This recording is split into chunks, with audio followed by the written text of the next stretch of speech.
Emerging Political Trends 1977 to 2000.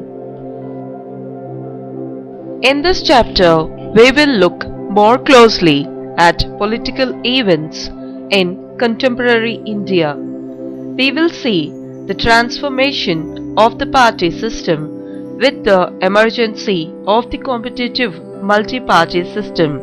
As a result of this change in the party system, no single party was able to form a government on its own, and we have a series of coalition governments. In the economic sphere, this period brings about a major shift in the development strategy.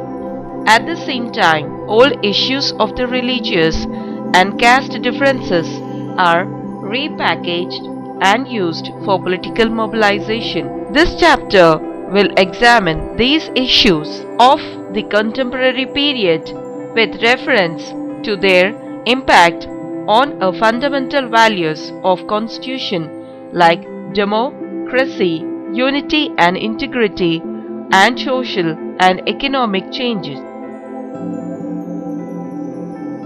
Return of democracy after emergency.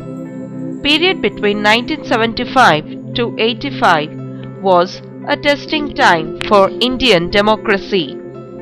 Though it began and ended with the rule of the Congress party, it saw the emergency of viable alternatives to the Congress at both the center and in the states. The emergence of the competitive alternatives assured that Indian voters could always exercise a reasonable choice. This also allowed many different political viewpoints and selection interests to become active in state level and national politics. Political viewpoints of socialist, Hindu nationalist, communist, as well as a seasonal interests like those of farmers, Dalits, backward classes, and regions among others now came to the fore and asserted their claims. At the same time, a number of non-political movements like environmental movements, feminist movement, civil liberties movement, literacy movement, and so on also merged and became powerful motors of social change. In 1977, elections and end of emergency. When elections were announced in January 1977, it took anyone by surprise. The major opposition parties decided to come together to challenge the Congress. The Congress, or Swatantra Party, Bharatiya Jan Sangh and Bharatiya Lok Dal, and the Socialist Party decided to merge together and form Janata Party. The other major opposition parties like DMK and SAD and the CPI-M chose to maintain their separate identities but supported the Janata Party in a common front against the Congress. Senior leaders like Jayaprakash Narayan and Acharya J.B. Kripalini played an important role in bringing together all the anti-Congress and anti-emergency parties to fight the elections. It was a historic election for the Indian democracy. The Congress party was defeated at the national level for the first time. During this period, Mr. Neelam Sanjeeva Reddy was unanimously elected as Speaker of the 6th Lok Sabha on 26 March 1977. Later was elected unopposed, the only President of India to be elected, being ununanimously supported by all political parties including the opposition Congress party, and sworn as the 6th President of India on 25th July 1977. This shows how the coalition governments have come to stay and political parties started thinking in terms of coalitions, setting a new trend, political history. During this term of office, Mr. Sanjeeva Reddy had to work with the three governments under the Prime Ministers Morarji Desai, Charan Singh and Indira Gandhi. The victorious Janata Party attempted to consolidate itself by dismissing 9 Congress governments in the states.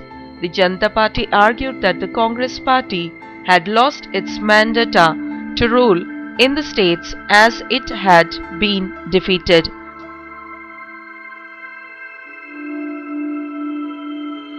The Janata Party had come to power promising a restoration of democracy and freedom from the authoritarian rule. However, the disunity among the partners had a serious effect on the governance. The functional struggle in the party soon culminated in the fall of the government within 3 years, leading to fresh elections in 1980. The Congress returned to power in 1980. The Congress immediately paid back Janata in the same coin by dismissing the Janata and non-Congress governments in 9 states. The actions of both the Janata Party and the Congress governments weakened the federal principles and backed a more centralizing positions. This was accompanied by some serious challenges to national unity too. The people of many states felt alienated and wanted either greater autonomy from the center or even wanted to go to separate from India itself. Emergency of regional aspirations. Let us look at 3 movements for greater autonomy in different parts of India: Andhra Pradesh, Assam and Punjab. Andhra Pradesh. There was a feeling that Andhra Pradesh leadership was not getting respect from the National Congress leadership. This was perceived as an insult to the pride of Telugu people. N.T. Ramarao, NTR, popular film actor, began the Telugu Desam Party (TDP) on his 60th birthday in 1982. He said that TDP stood for the honor and self-respect of the Telugu people. Equally important were his promise of some very important welfare measures for the poor, including midday meal scheme in government schools, sale of rice at rupees 2 per kg to the poor and liquor prohibition. These populist measures helped the TDP sweep the 1982 elections. However, he was surreptitiously dismissed by the governor in 1984 when he was away in the United States for a surgery. The governor appointed N. Bhaskar Rao, who had defeated from the TDP to the Congress.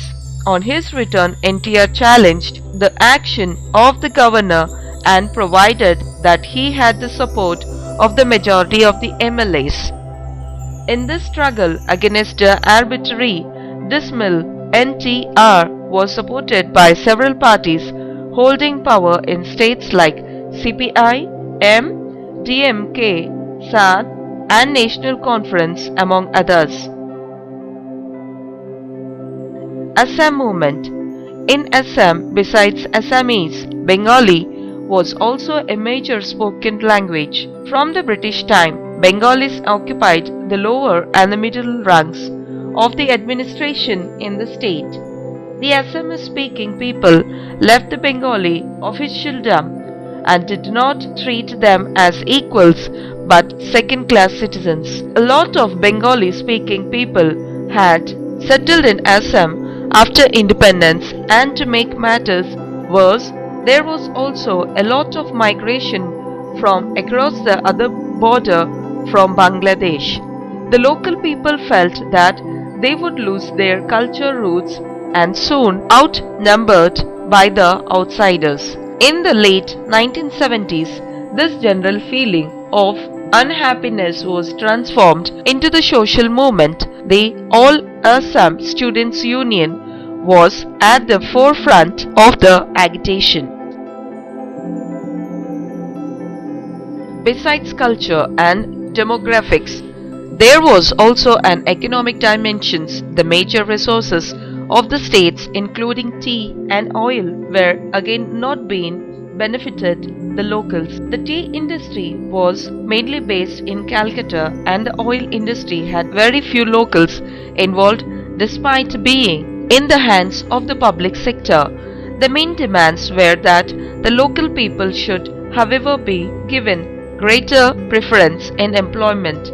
The outsiders should be removed and the resources should be used for the benefit of the locals. These demands, however, created a communal polarization. To make matters worse, the movement soon began to take a anti-Bengali, anti-left, anti-non-Assami, and gradually even an anti-Indian standard.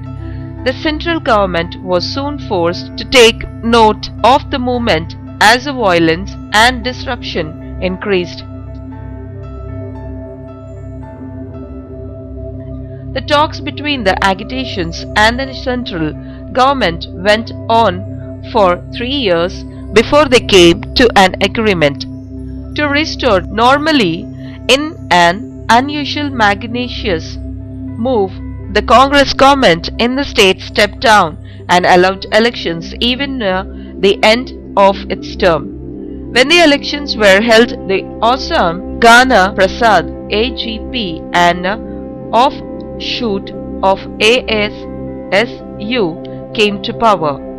This political transition, however, did not resolve the long-term problems which gave rise to the movement.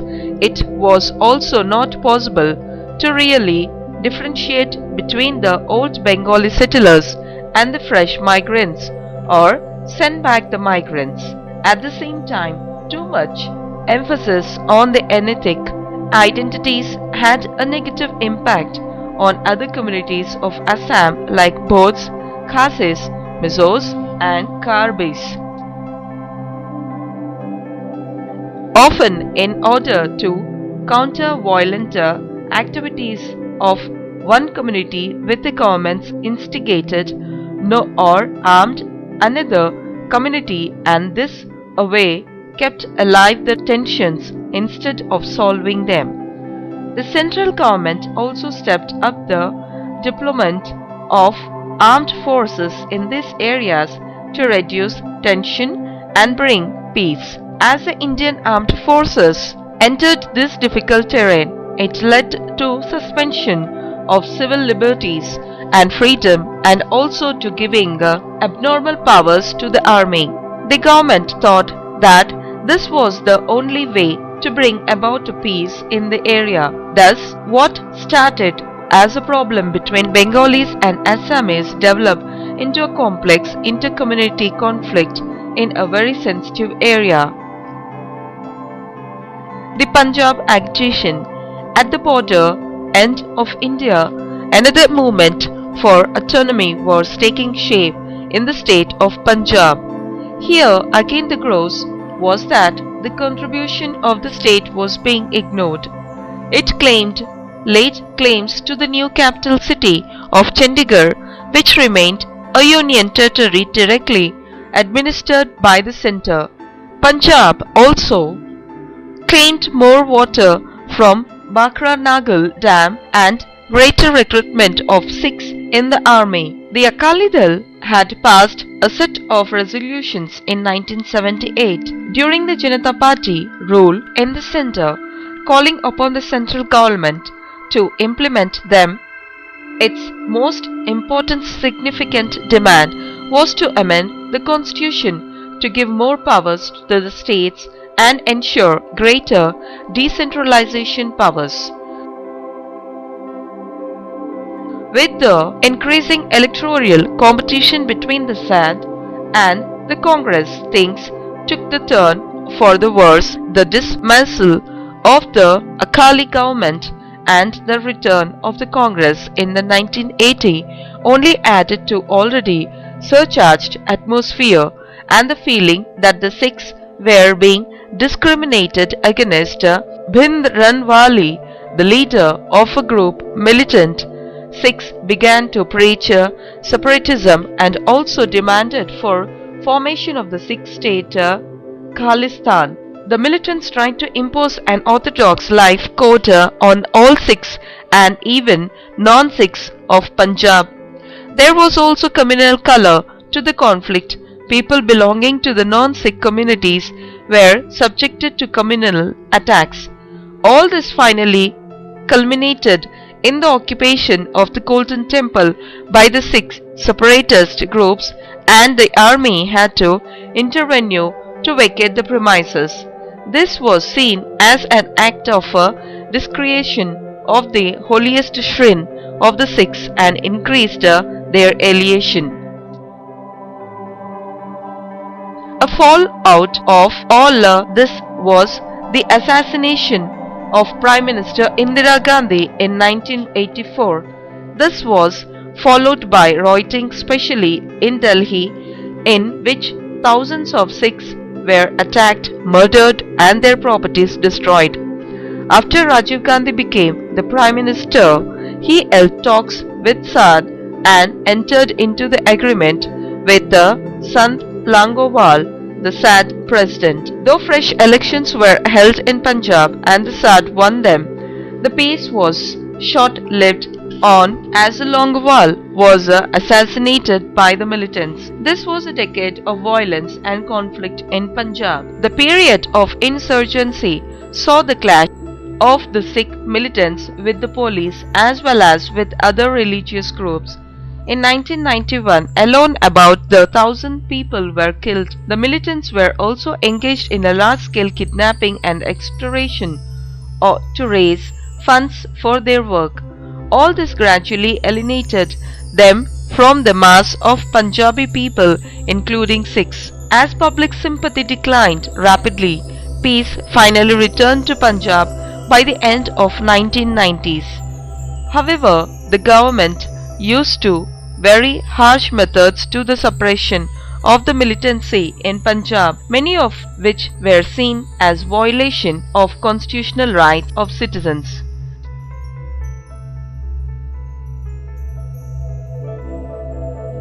New initiatives in the Rajiv Gandhi era.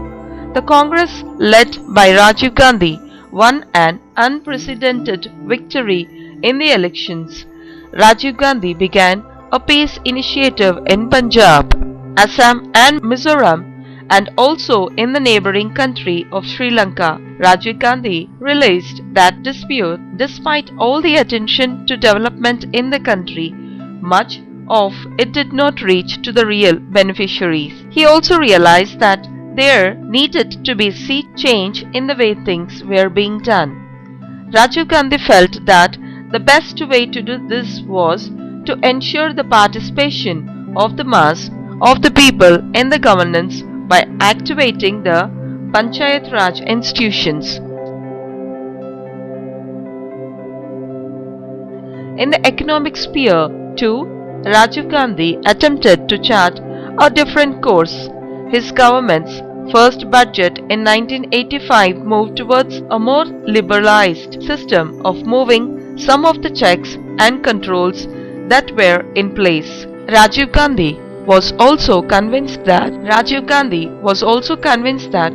India needed to adapt itself to the new technologies emerging in the world, especially computer and telecommunication technologies. He initiated what is called the telecom revolution in India, which speeded up and spread the network of telephone communication in the country using satellite technology. Rise of communalism in and corruption in high places. After the horrors of partition, there had been some attempt to keep religion away from the active and formal political sphere. This period, however, saw the emergence of new kind of political mobilization which had communal overtones. In 1985, the Supreme Court passed a judgment on the case filed by Shah Banu, who had been divorced by her husband, ordering that she should be paid maintenance by her ex-husband. Some others protested against this judgment, saying that it went against Islamic law and that if this was allowed, then there may be further interferences in the religious life of the community. The government came under the pressure of orthodox sections and enacted a new law in which 1986 which let off Muslims' husbands and permitted Muslim religious bodies to pay maintenance to divorced women for a short period of 3 months. This was widely seen as comprising before religious orthodoxy and ignoring the interest of women of the community. Around the same time, some sections of the Hindus began a campaign for building a temple of Lord Rama in Ayodhya in the place of controversial construction Babri Masjid. They claimed that it was the birthplace of Lord Rama and it had been built by destroying the earlier temple. The custodians of Babri Masjid denied, and this was claimed this was place of worship for Muslims. In 1986, the court ordered that the mosque may be kept open on all days and allow Hindus to perform worship on daily basis. To many observers, it appeared that established political parties were losing popularity among the people. Large number of popular movements were merging over the number of issues under non-political leadership. The large farmers producing for market were fighting for better prices for agricultural products and greater subsidy in fertilizers and electricity. In many states, movements of Adivasis and farmers against displacement by development projects like dams and mines was also building up. Around the same time, charges began to be levied against several leaders that they had directly or indirectly received bribes from the Swadeshi manufacturers of guns being supplied to the Indian Army. The issue of corruption in the administration and in political circles became the main plank of election campaigns for non-Congress political forces in the next elections held in 1989. The first coalition government led by V.P. Singh's Janata Dal was formed.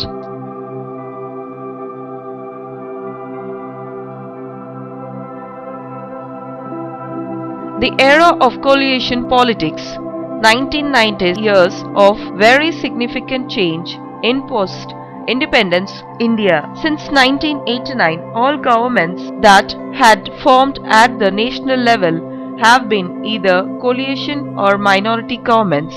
A number of national and regional parties had to come together to form governments at the center, thus no party could pressure its extremes agendas and had to tone down their approaches. While this enabled the central government to become more sensitive to multiple points in politics and policy matters, sometimes this also caused the policy paralysis, as the coalition could not implement any policy which called for serious change for fear or withdrawal of support by one or the other partners. While the later coalition governments were highly unstable and did not last their full terms, the later coalition have put in the place multiple mechanisms like common minimum programs and coordination committee to bring about greater understanding between the partners. The Left Front government in the West Bengal, the left-wing political parties like the Communist Party of India, Forward Bloc, Revolutionary Socialist Party, Communist Party of India, Marxist, CPM, won the elections in the state of West Bengal in 1977 and formed the Left Front government led by Jyoti Basu of CPM. One of its most important programs was to carry out of the unfinished task of land reforms in the state. In June 1978, the West Bengal government launched Operation Bagra to record the names of croppers and to secure their rights. Operation Bagra depended heavily on collective action by the to record the names of the sharecroppers to secure their rights. Operation Bagra depended heavily on collective action of the sharecroppers on Panchayati Raj institutions, thus avoiding bureaucratic delays and dominations of the land-owning classes. Officials held camps in the villages in which the various stakeholders would meet and discuss their issues. A list of claimants would be drawn up immediately after and publicly verified in the presence of the landholders. Then the names of their ghardars would be recorded on the spot and all legal documents would be issued and distributed immediately. As a result of Operation Bharga, the landlords were largely prevented from forcibly throwing the Bhargardhar of the land. In all, approximately half of rural households in the West Bengal have received the land form benefits. As a result of these measures, agricultural production in West Bengal increased almost by 30%. Of the rural poverty declined significantly. Nevertheless, Operation Bharga and implementation of Panchayati Raj helped the little front to gain substantial support of the rural population, and the government repeatedly won elections till 2006. Political concerns in the last decade of 20th century. This shift in politics was accompanied by some other significant developments.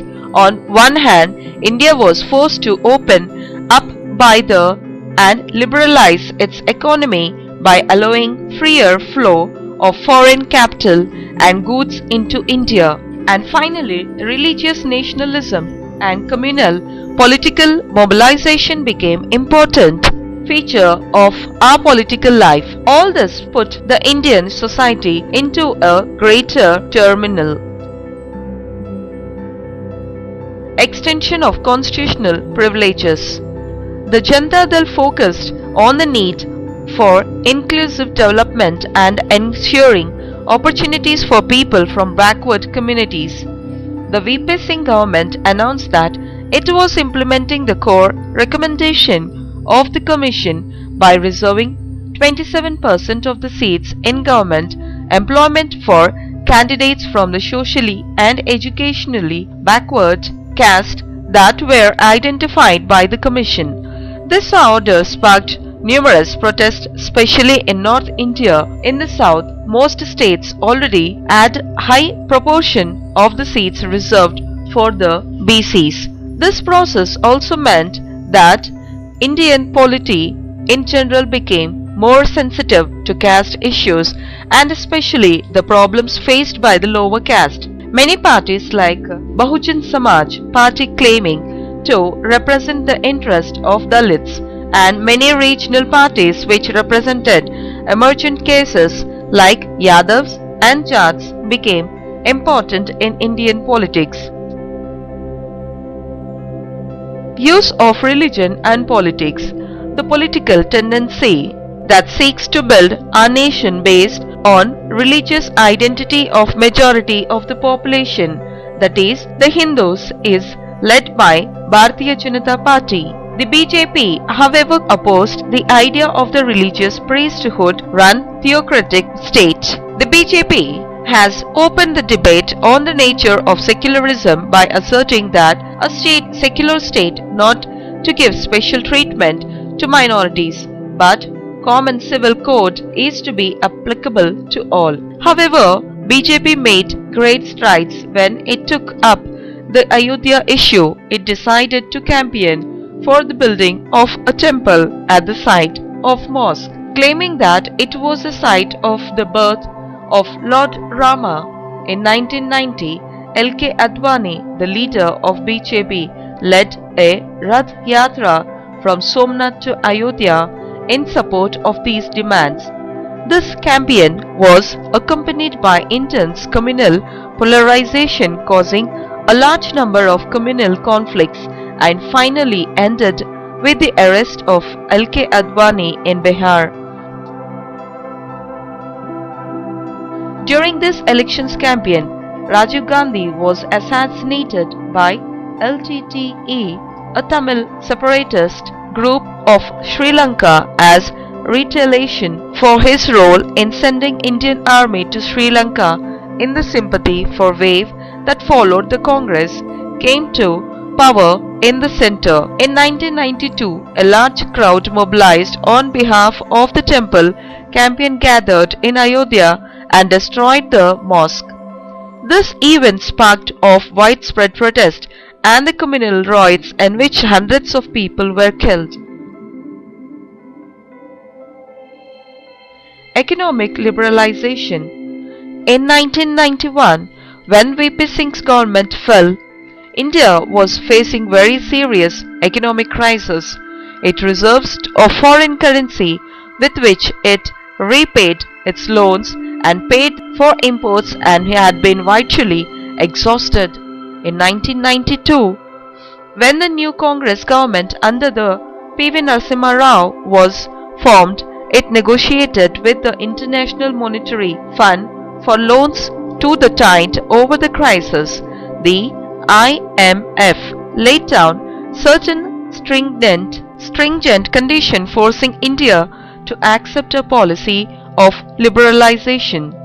These measures brought in foreign goods and forced Indian business to compete with global manufacturers. It also led to setting up the industries and business by foreign companies in India.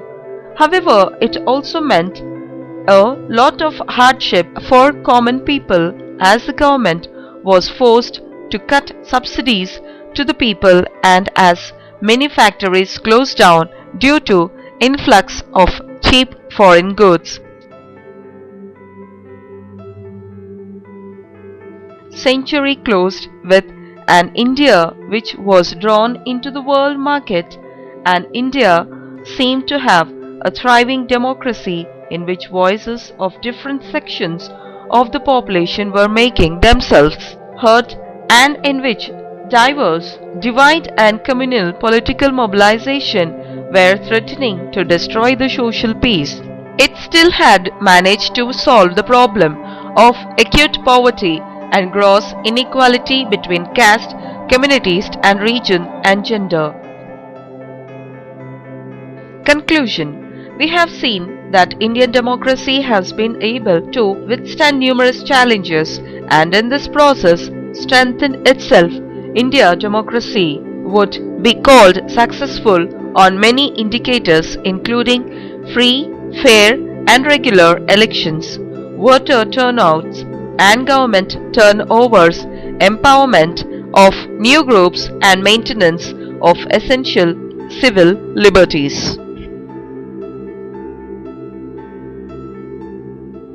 మా video గనుక మీకు నచ్చినట్లయితే like చేయండి, share చేయండి.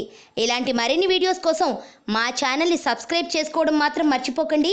Thank you for watching.